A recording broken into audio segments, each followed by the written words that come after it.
ladies and gentlemen, we had something amazing happen. I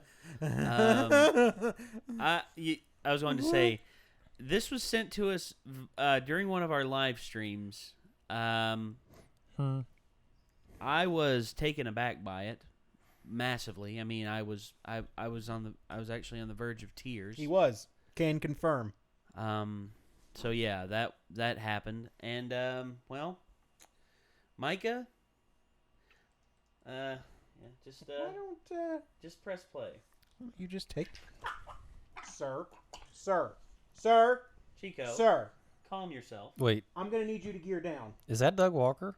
Just hit play. Just hit play. Just hit play. Okay, it's recording.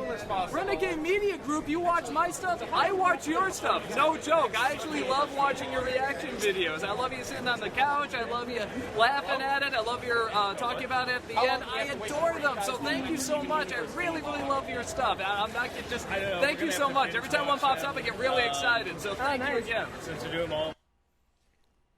Pass it behind Ben's head. So Yeah, Chico so that doesn't I don't try get and- bit again. So Chico doesn't try and bite us again. Ow. Dude, All right. what the hell? What? Right?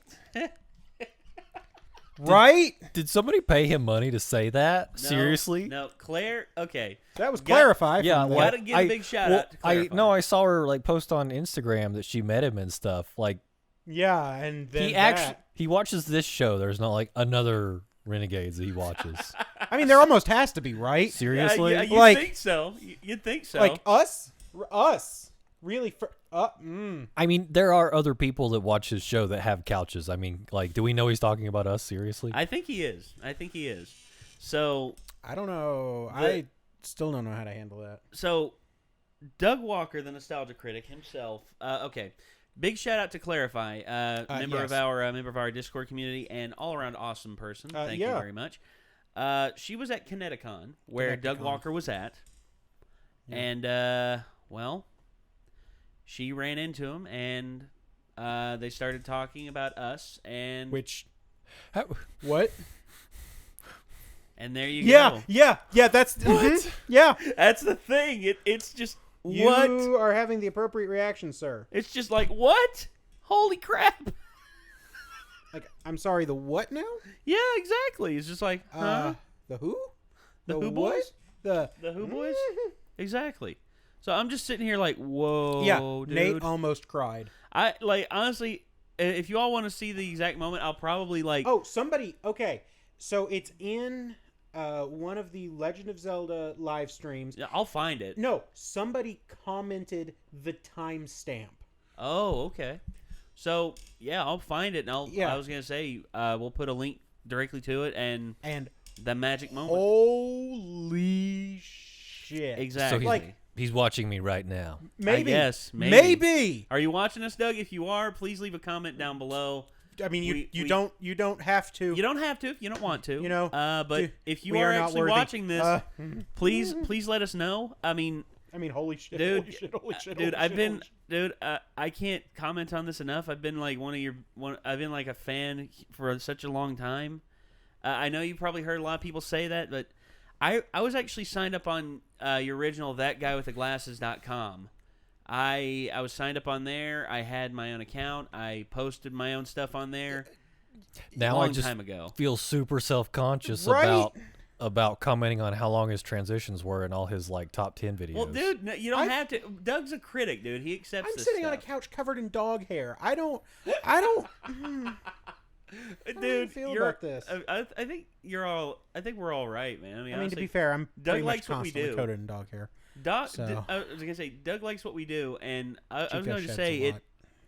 The fact that he not only acknowledges us, he's aware of our existence, but he acknowledges us. Senpai noticed us. Senpai has pretty noticed much, us. Pretty much. Oh God. Yeah, pretty much. Well, that's how it is. I guess we should probably get to the video, you guys. Okay, Jeff. So, all right, Jeff Ramsey. when should remakes not happen? I can think of a few examples. Oh yes, when remakes should not happen. This is the Nostalgia Critic editorial. Yep. So yeah. let's hear Let's what, just get in there while let's hear what good old Doug's got to say. Let's get in there while our brains actually still work. Hello, I'm the Nostalgia Hello, remembered, so Doug. you don't have to. I don't know if you've noticed, but Hollywood's been out of ideas for a while. No. You've all noticed, but this can be a good thing and a bad thing. Can it? I did a whole editorial about this before, but that's not exactly what I'm going to focus on here today. Today I'm going to focus on a subject matter that, for the most part, has still been making a fair amount of money. The remake. Remakes are nothing new, literally. Since the dawn of cinema, remakes have been very constant, particularly when movies went from silent to sound. Yep. That's true. The same directors came back to redirect a timeless classic to create another timeless classic. Yeah. Good thing internet And blogs sometimes weren't it was around also Remake 10 Commandments. black and white to Makes you color. want to do an anime version with Jeff Goldblum. And somehow it'll actually work. So I'm certainly not going to be a purist and say remakes should never happen. Some of the best films ever made are remakes, improving on the original while still staying faithful and yet also keeping a unique identity. But needless to say, this is often difficult and very rare, hence a lot of the crap we've been getting.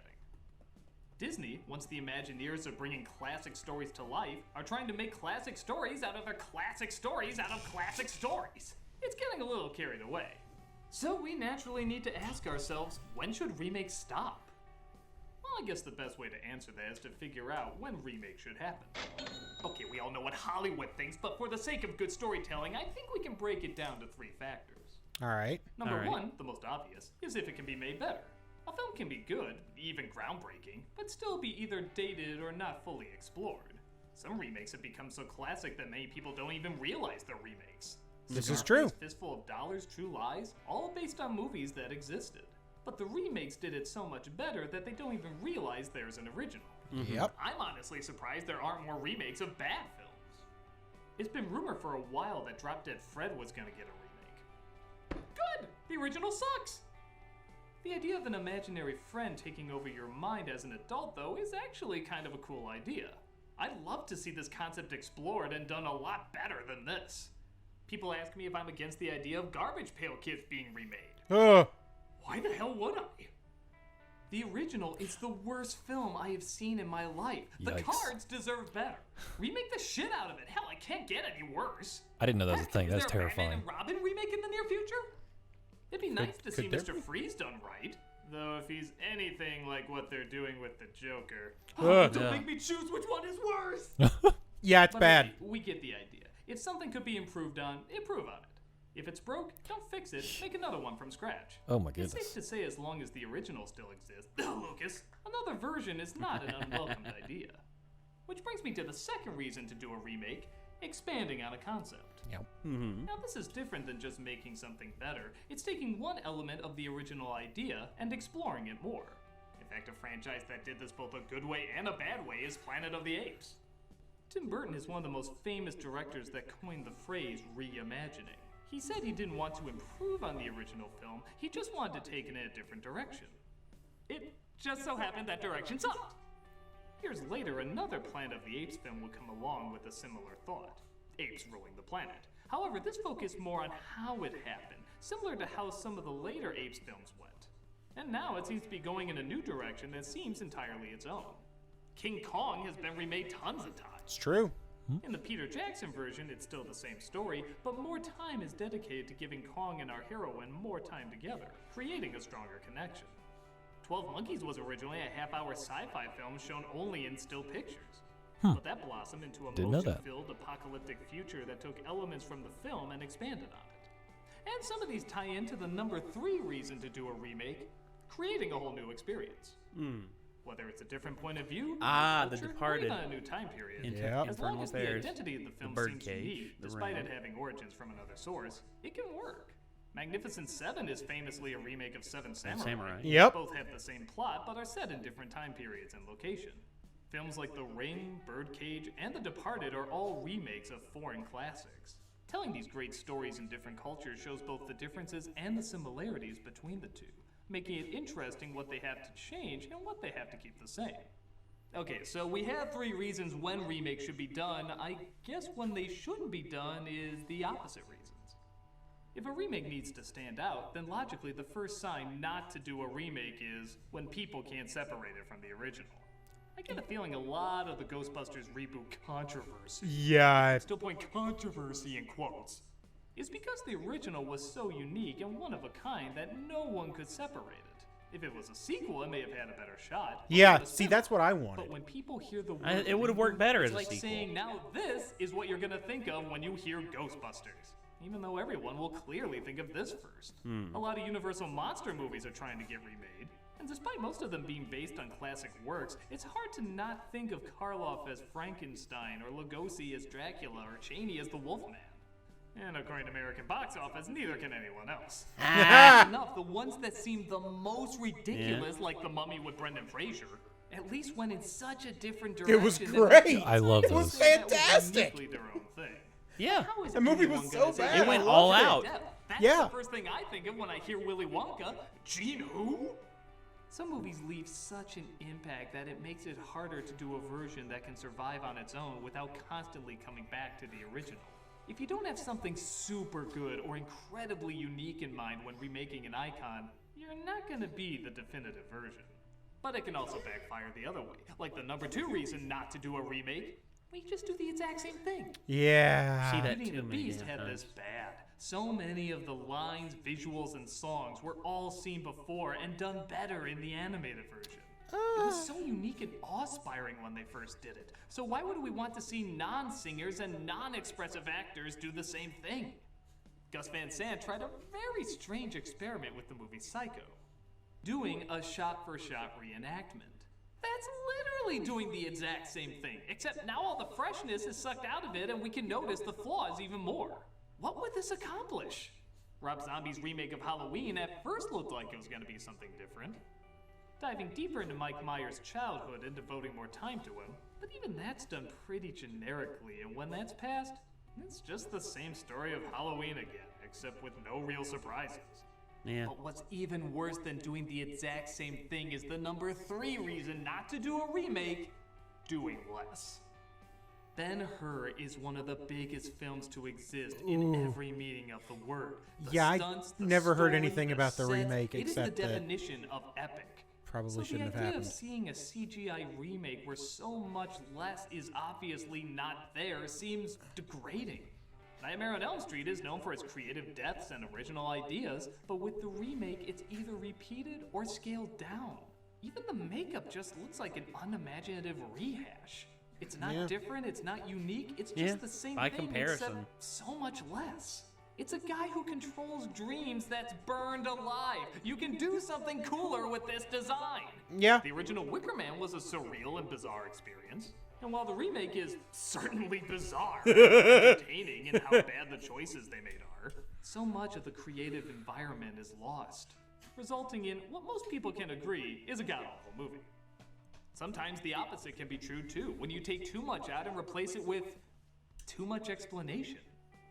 The Shining and Alice in Wonderland remakes go way overboard in trying to make a super detailed and complicated story. But that's not what we loved about the originals. We didn't know what everything meant. We didn't need a reason for all the strange visuals. That's what was part of making it such a unique experience. By trying to add more explanation, it took away the imagination. They say the devil is in the detail in this situation. They're definitely right. Whether for better or worse, all of these elements represent the most important thing in making a remake. It's heart. It's passion. It's reason for being. Everything that almost can't be explained. The best remakes, even the most different ones, manage to capture the heart of the original source material. Whether they improve on it or take it in a different direction, the connection is always there. And the worst remakes always don't capture it. They either try too hard, not hard enough, or just focus on the wrong thing. In a time where very little is original, it's hard to figure out what's going to capture the heart of something and what isn't. I never would have imagined an Evil Dead remake would be of any worth. Who the hell would have thought a musical of a B movie would surprisingly work? Yeah. What we do know is a lot more remakes are coming, whether we want them to or not. Some surprise us with how good they are, some surprise us with how bad they are, but the ones we'll remember the most surprisingly don't give us something old, they always give us something uniquely new. Now, I'm a nostalgia critic, I remember, so you don't have to.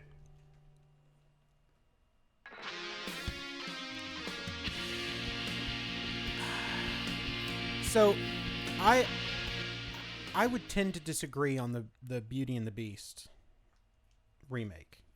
Well, it's hard to get past it because the vibrancy and the color palette that you have in an animated film versus a live action film, it's starkly diverse. Well, see, now it's drastically different. I didn't even pay any attention at all to the color palette.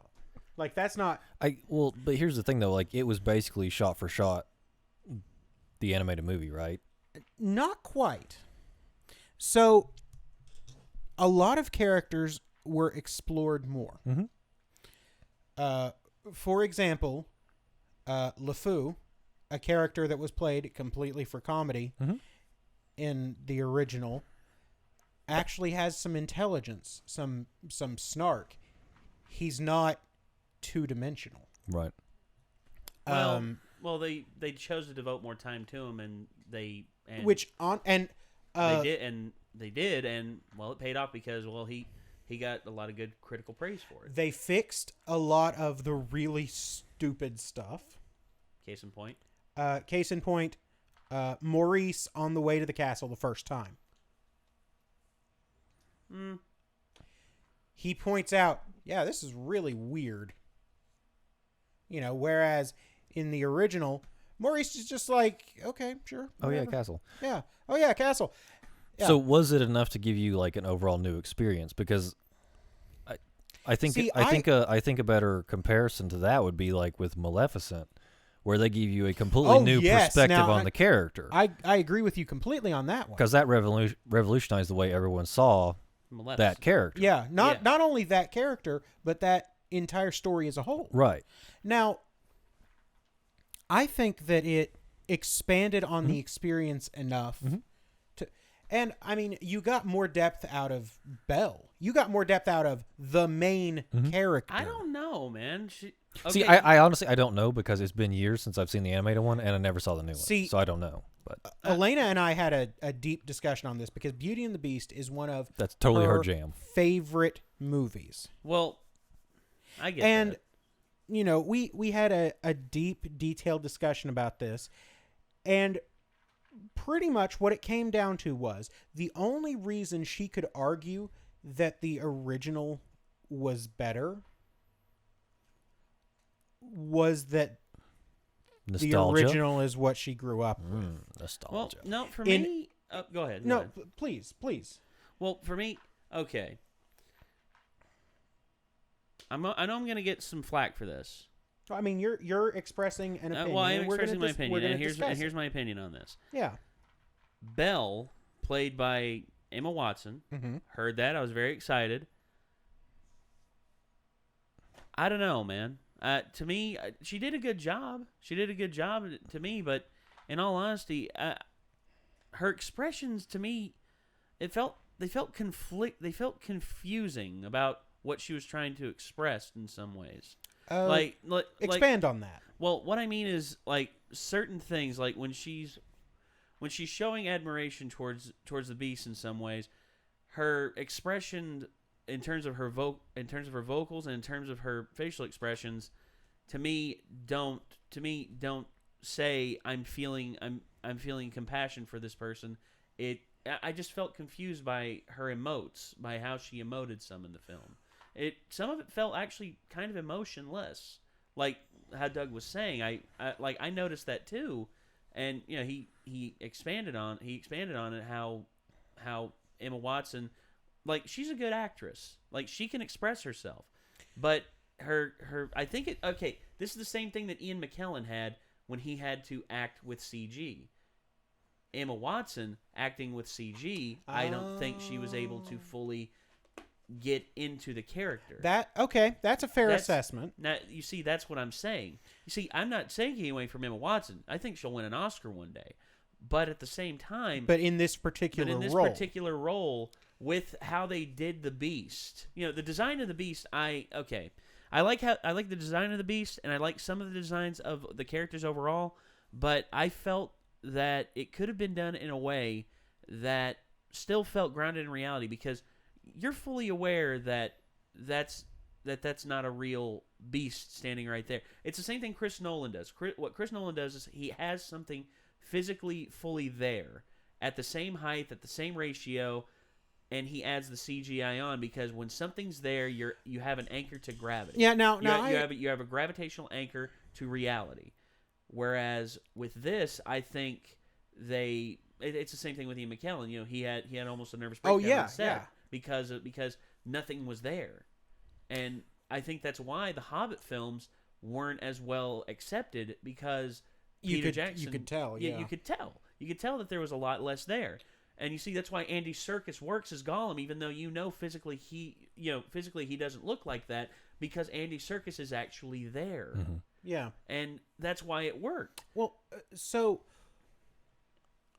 the conflicting emotions, I can see that to an extent. Although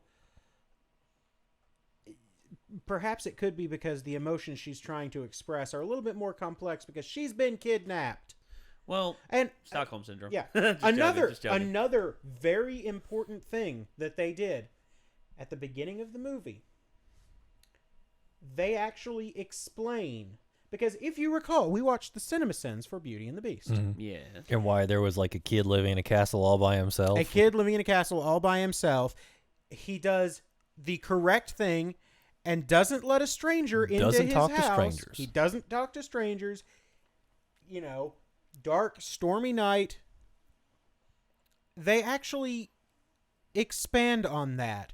I don't know that they necessarily fix the gaping plot holes in the original, but they sure as hell close them up quite a bit. Well, I mean, fairy tales by definition, the ones they're based off of, are kind of giant gaping plot figure. holes. I mean, well, go figure. The Hans Christian Andersen tales and also the Grimm's fairy tales, and also some of those are super messed up. Oh yeah, you're not wrong. Yeah. But go ahead. But well, I see. I know what you mean. I know what you're talking about, and I get that. And it doesn't fix everything, like you said. It doesn't fix everything, but in a lot of ways, it does improve on some of the issues. Like, for example, you've got one guy living alone in a castle. Mm-hmm. So how are there all these people around? They explain it. Okay. So another issue.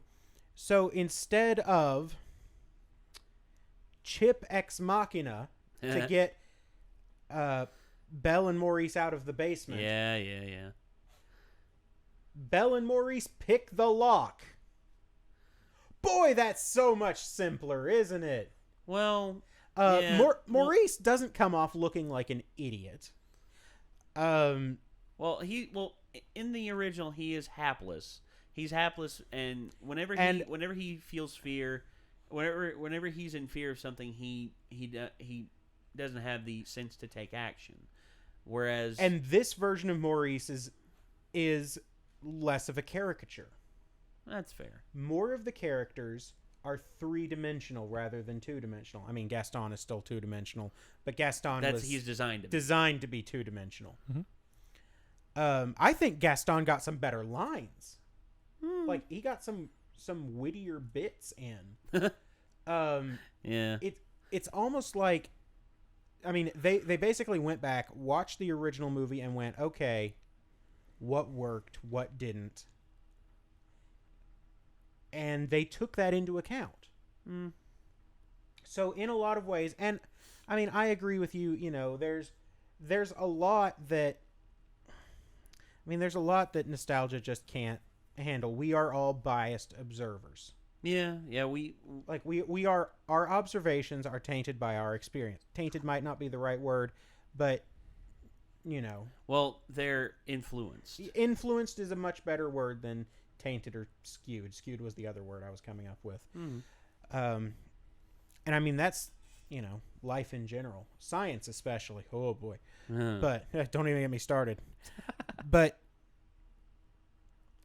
I think there were more improvements with the new Beauty and the Beast than there were shortcomings.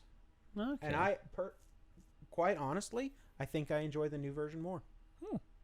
Well, there you go.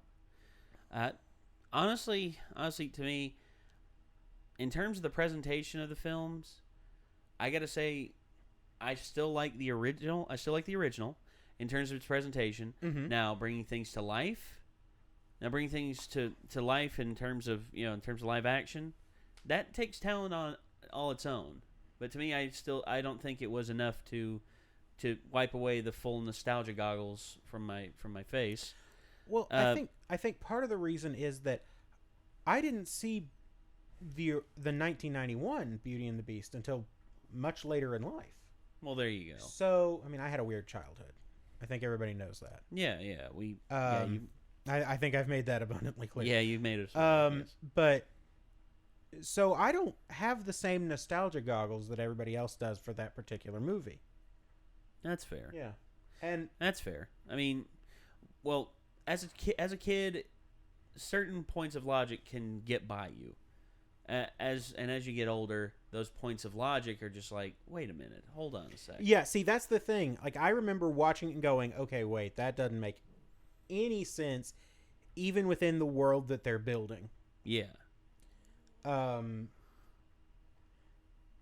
But quite honestly, like I mean, we're gonna disagree here, but that's fine. No, it's because we each have our own reasons, and we're not, at each other's throats saying you must agree version. with me, yeah, or I will kill, or right, I'll cut yeah, you. yeah. No, we're not savages, right? So, TLDR. Oh God, Doug Walker watches us. Oh God, oh God, oh God. Holy right? Crap. Holy we are crap, not worthy. Holy crap, we are are not worthy. Senpai has noticed us. I hope we did him proud. I hope so too. I hope so as well. Also, I hope the discussion on Beauty and the Beast did Elena proud, because she's going to be quite sad that she missed this discussion, but her not being here was kind of unavoidable. So it goes with the territory, man. Yeah. It's her line of work. She has an opera performance tomorrow night. Well, it's her line of work, dude. I mean, yeah. She's got every reason to be where she's at. Anyway. All right. Well, Doug, tell us how we did. If you're watching this, good? Doug, let us know, please. I'd love to hear what you got to say. Oh, absolutely. I mean, the fact that you're aware of us still is mind blowing to me. And well. Once again, thank you as well, Clarify, who went out of her way at ConnectCon to reach out with Doug Walker and get his 2 cents on us. And also, just to let you all know, we will be presenting at RobCon. Oh, yeah. And if you are... It's just Mike is afraid. If you are in the... I saw the fear in your eyes. If you are in the Bristol, Tennessee /Virginia /Tri-Cities area, we will be there. And it will be the weekend, July 29th and 30th. So that's... Whoa, that's sooner than I thought. Saturday and Sunday. And, not this Saturday and Sunday. No, 2 weeks. I was like, wait a minute now. Hold on. 2 more weeks from now, dude. Woo. We got time. Okay. Time. So if you all are interested in that, feel free to check out the info. I'll leave a link to the page down below. So, I guess until next time, signing off from the Renegades, I'm Nate. I'm Ben. Micah. This is Chico. And that's Cheek. And we will see you later, everyone. Peace out.